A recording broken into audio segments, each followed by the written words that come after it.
What is going on, everybody?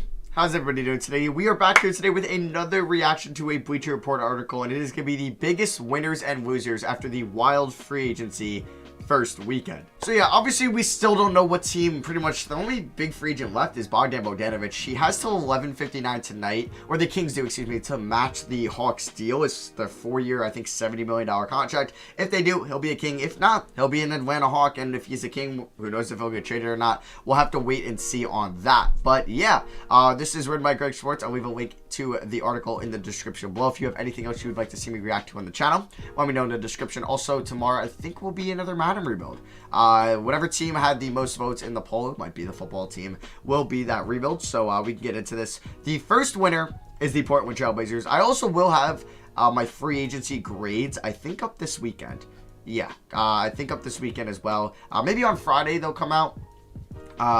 So be on the lookout for that. But yeah, winner number 4, the Portland Trailblazers. This is definitely a winner. They're probably a top 2 winner for me. It might be them and the Hawks are the biggest winners of this offseason. That definitely got better. They added, I guess, Enes Kanter. They added Robert Covington, which is huge. They brought back Carmelo Anthony. They brought back Rodney Hood, which I really liked. And they brought in Derrick Jones Jr., which I think is pretty big as well. I believe they also brought in Harry Giles, who I think is a better player than Enes Kanter. So I am a fan of this offseason. They got better on the defensive end, which they desperately needed to do. They got some wing scoring, and Rodney Hood coming back. Hopefully he's fully healthy this year. And Robert Covington obviously is a good 3-point shooter. They'll have a good crunch time lineup potentially of Damian Lillard, CJ McCollum, Robert Covington.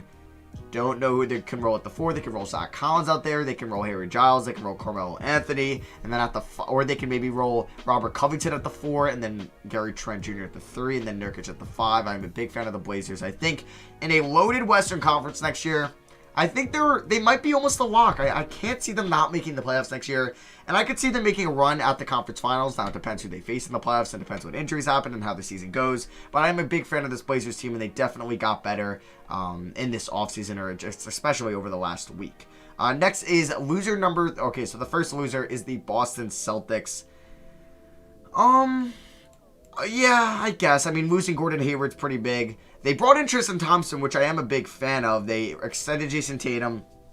But I guess the fact that they weren't able to pull off a sign-and trade for Gordon Hayward could make them a loser, because apparently the Pacers were willing to do Miles Turner and Doug McDermott, which provides them a rim-protecting 5 that they desperately need, and a great 3-point shooter off the bench for Gordon Hayward, and Danny Ainge said no. We want Miles Turner and TJ Warren or Victor Oladipo, which is way too much, and the Pacers were smart enough to say, yeah, we're not doing that. Danny Ainge got way too greedy, and hey, he got nothing for Gordon Hayward, so maybe it's what he deserved. So I guess if you want to call him a loser, I mean, they did add Aaron Nesmith. We'll see what he could do on the shooting end. Could he be like that Doug McDermott type? Could Tristan Thompson be like that Miles Turner type? I don't know, but I think I'm fine with calling the Celtics a loser in this weekend. Winner number 3, Fred VanVleet. Okay, so it's not just teams, it's players as well.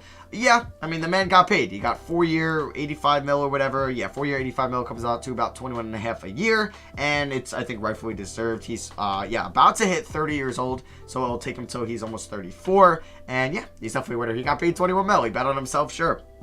Loser number 2, the Hornets. Okay, so he is the Hornets as a loser. I don't know, man. They added LaMelo Ball. They added Gordon Hayward. I mean, yeah, it was a little bit of an overpay for Gordon Hayward, but, I mean, who else are they going to sign in Charlotte? Like, Charlotte is not a big free agency destination, so I think that's the best guy that they could get this year, or even next year, possibly. Now, unless, like, LaMelo Ball's out and people want to play with LaMelo, I don't know. But, yeah, I do disagree, or I do agree with, like, not making it, or making them a loser, because they had to waive and stretch Nicholas Batum and his 27 mil. So that comes out... So they had to waive and stretch him. So what? They're going to have to pay 5 mil over the next 5 years for him, or 7 mil over the next 4 years. Like, it's not very good. Like, yeah, you can see what happened with, like, the Lakers did it with Luol Deng, and the Knicks did it with Joakim Noah. Could they have just maybe traded Nicholas Batum to the Knicks and avoided that with, like, a protected first-round pick, or maybe throwing in Terry Rozier? I don't know, but maybe Terry Rozier would kind of go against their plans for next year, but... yeah, that does hurt. I wouldn't really say they're a loser. I would say there's other teams that maybe are losers. But, yeah, I guess instead of going after Gordon Hayward, you could have went after Christian Wood or Montrezl Harrell. So, I don't know. I wouldn't, I don't know. They're a tough team, because I think they definitely got better. And if they make the playoffs next year, that's huge for them. but at what cost is right. So, I'm not going to disagree too much with that. Winner number 2, the LA Lakers. Yeah, they ended up losing what? Rajon Rondo. They lost, who else did they lose? Dwight Howard, they lost. JaVale McGee, and Danny Green, but they were able to bring in Dennis Schroeder. They were able to bring in Marcus Gasol. I don't know how much of an impact he'll make.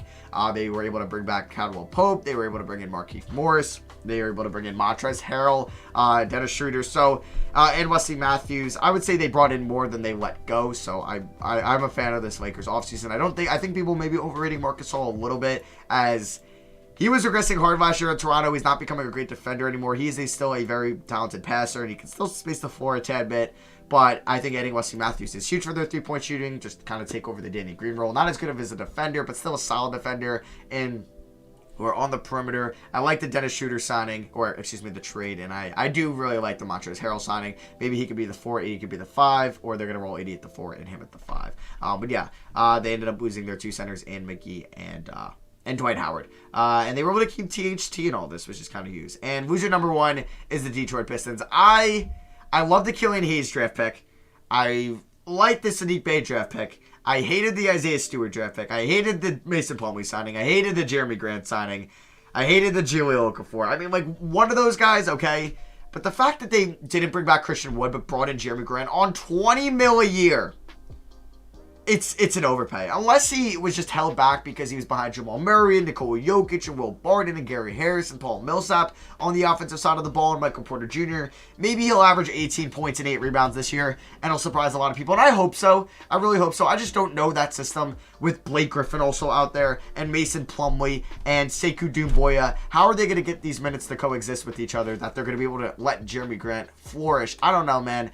I would have preferred if they went after Jeremy Grant to at least keep Christian Wood, because I know they had the money to do so. Instead of signing Jahlil Okafor and Mason Plumlee, just allocated that money to Christian Wood. Hey, why not? Unless Christian Wood was like, yeah, I don't want to come back. Maybe we don't know that. But yeah, I think they could have just signed Jeremy Grant, but also brought back Christian Wood and went from there. I'm just not a huge fan of mainly the Mason Plumlee signing and letting go of Christian Wood, and also the Isaiah... Oh, and you have Isaiah Stewart. They have so many big men. Like, if you're going to make all those signings, why draft Isaiah Stewart? Why not take, like, Tyrell Terry or Tyrese Maxey or Malachi Flynn or Emmanuel Quickley, or just like another guard that you could use, or even a wing? Like, I'm not saying Tyler Bay could have been there. You could have taken the Bays, but why don't you take, like, Leandro Balmaro, who could have spent overseas for a year?